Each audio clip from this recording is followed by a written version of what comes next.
Good morning.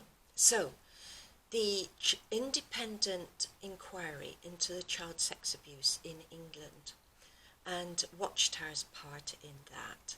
Now, having watched the Cedars review of that and read some of the documents on Avoid JW, I get the feeling that the victims were a little bit disappointed with this inquiry, but I don't think they need to be. The complaints came over loud and clear, and I'll just enumerate some of them. One girl's testimony was harrowing. She was abused for many years, and the congregation, which she believed was her family, let her down. The congregation elders had received a confession, and yet they refused to go to the police and explain that to them. So she's left wondering, why doesn't the organisation help child abuse victims? And it's a good question. So, other complaints. If you report the abuse, you will be shunned. Now, it used to be the policy that if there's only one witness and you go to the police, then you're slandering the abuser. They've changed that policy, but even so, some in the congregation still will shun, even if the person isn't disfellowshipped or disassociated. So it seems to me that congregation members need to be educated. I'll come back to that in a minute. Other complaints where there was no apology, even though the policies had been changed, which indicated that the original policies were bad. And Watchtower could have apologised and said, look, we realise that these policies weren't good and we've changed, and we apologise that they caused harm. But no, they're not going to do it. Now, one girl, because she was baptised at an early age, 11, she was shunned simply because she was baptised.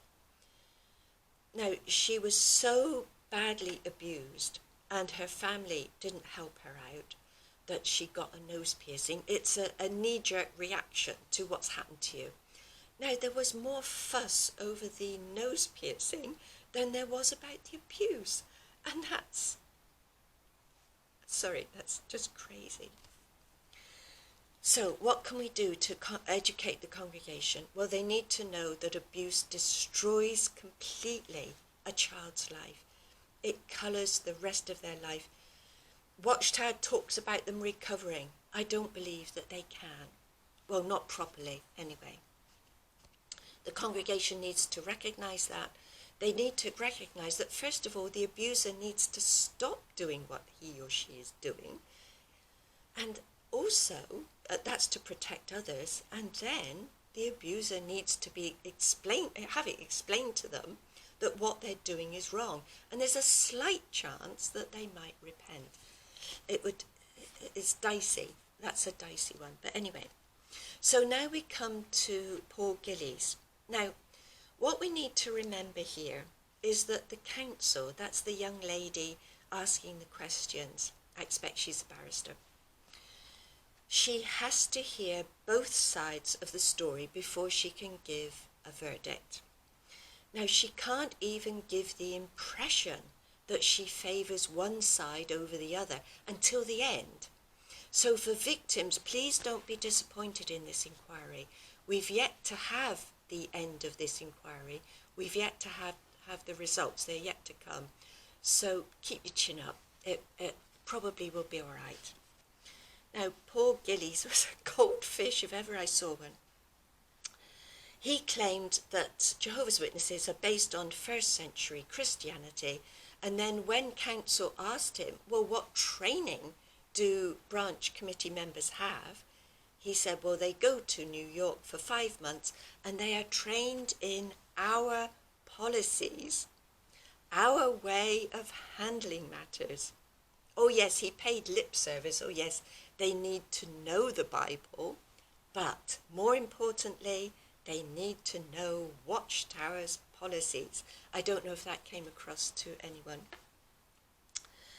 So the Cedars channel went into the way that Paul Gillies lied, but it was obvious that he lied because he said he couldn't remember a particular training session, and then he made comments from it, so he obviously remembered it and he was there.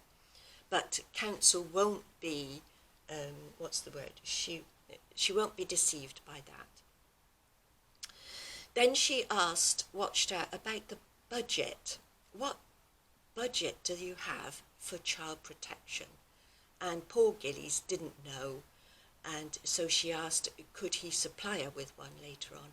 Well, basically, there is no budget for protecting children, other than what they would normally spend for a governing body meeting or something. They will not spend money getting outside experienced help. So they are inexperienced, they are not competent, and I believe council made that clear. So, dear ones, don't give up. A lot of scriptures come to mind. Ezekiel 9, 4 and 5. I'm deploring and disapproving of all the detestable things that are going on in our religion. Matthew 24 says that if the evil slave beats people up, that God will assign them the part of the hypocrites. And then in John 3:20 it talks about those that like to cover things up, and so they do it in darkness. And that's what Watchtower is doing. They have hidden so much, worried, knowing that what they're doing is wrong, but they don't want anybody knowing it. Our God knows what's going on, and he will stop it eventually, but we'll go into that more at another time. But thank you for watching, and take care, all of you. And if any apology from me could help abuse victims, I would give it. I was part of this organisation. I supported them. So I'm deeply sorry for what you've gone through. So take care. Thanks for watching.